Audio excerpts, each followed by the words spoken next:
सरकार के भूमि अधिग्रहण कानून 2025 के विषय में जिला कांग्रेस कार्यालय पर पत्रकार वार्ता आयोजित की गई। मध्य प्रदेश सरकार के भूमि अधिग्रहण कानून 2025 के विषय में जिला कांग्रेस कार्यालय मंदसौर में पत्रकार वार्ता आयोजित की गई, जिसमें कांग्रेस प्रदेश प्रवक्ता व मंदसौर नीमच के मीडिया प्रभारी समर सिंह, प्रदेश सचिव परशुराम सिसोदिया, जिला संगठन मंत्री राजेश सिंह रघुवंशी, जिला कांग्रेस प्रवक्ता राजनारायण लाड़, जिला महिला कांग्रेस अध्यक्ष रूपल संचेती उपस्थित रहे। कांग्रेस प्रदेश प्रवक्ता समर सिंह द्वारा बताया गया कि यह कानून न केवल किसानों के लिए अन्यायपूर्ण है, बल्कि बड़े व्यापारियों और भूमाफियाओं को फायदा पहुंचाने की एक सुनियोजित साजिश है। यह बात किसी से छिपी नहीं है कि देश में किसानों की आत्महत्याओं की घटनाएं लगातार बढ़ रही है। ऐसे में सरकार का यह निर्णय किसानों की समस्याओं को और गहरा करेगा। यह कानून कृषि भूमि को जबरन हड़पने का रास्ता खोल सकता है, जिसमें गरीब और मध्यम वर्गीय किसान पूरी तरह बेबस हो जाएंगे। प्रदेश में किसानों पर अत्याचार बढ़ते जा रहे हैं। मंदसौर जिले में किसान द्वारा न्याय की मांग करने पर प्रशासन द्वारा प्रताड़ित किया गया और उसकी फसल और 200 संतरे के पेड़ नष्ट कर दिए गए। नीमच जिले में सीमांकन की मांग करने वाले एक बुजुर्ग किसान को थाने में भूखा प्यासा 6 से 7 घंटों तक बैठाए रखा। सरकार द्वारा संतों के लिए भूमि अधिग्रहण और विकास के नाम पर जमीन लेने की बात कही जा रही है, जबकि 13 अखाड़ों के संतों का स्पष्ट कहना है कि उनके पास पहले से ही पर्याप्त भूमि उपलब्ध है। सिंहस्थ मेला 2028 के लिए शासन जिस स्थान पर भूमि उपलब्ध करवाएगा, वहां अखाड़े अपनी व्यवस्था कर लेंगे। कांग्रेस पार्टी द्वारा किसानों के अधिकारों और इस काले कानून के विरोध में व्यापक जन जागरूकता अभियान चलाने का निर्णय लिया है। इसके तहत प्रभात फेरियां, गाँव के चौपालों पर चर्चा, जन जागृति कार्यक्रम और सरकार के खिलाफ विरोध प्रदर्शन किए जाएंगे। कांग्रेस पार्टी तब तक संघर्ष करती रहेगी जब तक कि सरकार इस कानून को पूरी तरह वापस नहीं ले लेती। ये प्रमुख मुद्दा जो है भारतीय जनता पार्टी के द्वारा जो तुगलकी फरमान एक land acquisition bill, land pooling bill लाया गया है, इसके विरोध में है।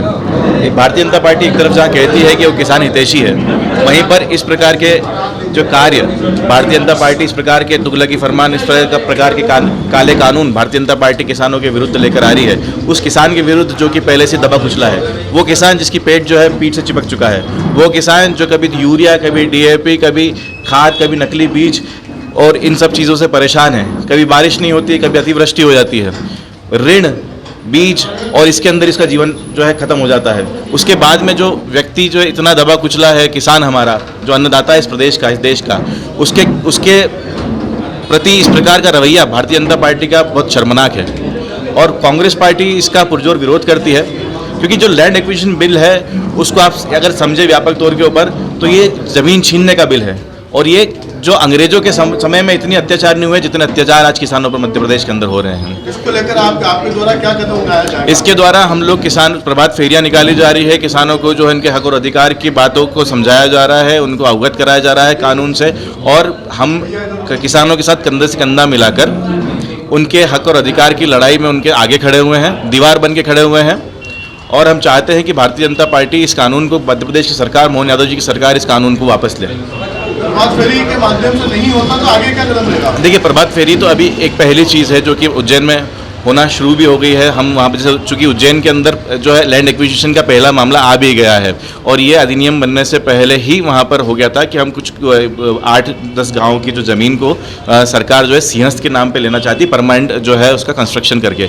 लेकिन वहाँ पर जब साधु संतों से इस मीटिंग के अंदर बात की, उनसे जब बैठक में हमने पूछा गया तो उन्होंने साफ मना कर दिया है। 13 जो अखाड़ों के महंतों ने साफ इनकार कर दिया है कि हम किसानों की हाय लेकर किसी भी प्रकार की ज़मीन की आवश्यकता हमको नहीं है और हमारे पास में पहले से पर्याप्त जमीन है। चूंकि आप लोगों को विदित होगा इस चीज़ का कि जो जितने भी अखाड़े सिंहस्थ में आते हैं उनके पास में अपनी अपनी खुद की निजी ज़मीनें होती हैं, उनको आवश्यकता नहीं है। आवश्यकता किसको है? आवश्यकता है भारतीय जनता पार्टी के नेताओं को और सरकार को आवश्यकता है। आज वो ज़मीन जो है किसानों से ले लेंगे जिसका कोई मुआवजा उनको नहीं दिया जाएगा और उसके बाद में उसको जब किसी उपयोग की नहीं है ये बताकर, उसको अनुपयोगी बता के कि सरकार किसी उपयोग की नहीं, तो या तो उस पर कॉलोनी काट दी जाएगी, भू माफियाओं के हाथों दे दी जाएगा, या फिर उसके ऊपर जो है उद्योगपतियों को दे दिया जाएगा। जाएगा। ये एक साजिश हो सकती है उद्योगिक घरानों की कि आप देखिए कि दुनिया के अंदर, इस प्रदेश के अंदर कहीं भी ऐसी कोई जगह किसी गांव में नहीं होगी जहां पर 94 रुपये और 80 रुपये 94 रुपये की ज़मीन मिल रही हो स्क्वायर फीट में, लेकिन वहीं पर मुंबई, महाराष्ट्र जैसे प्रदेश के अंदर जहां पर करोड़ों रुपए का भाव होता है ज़मीन का,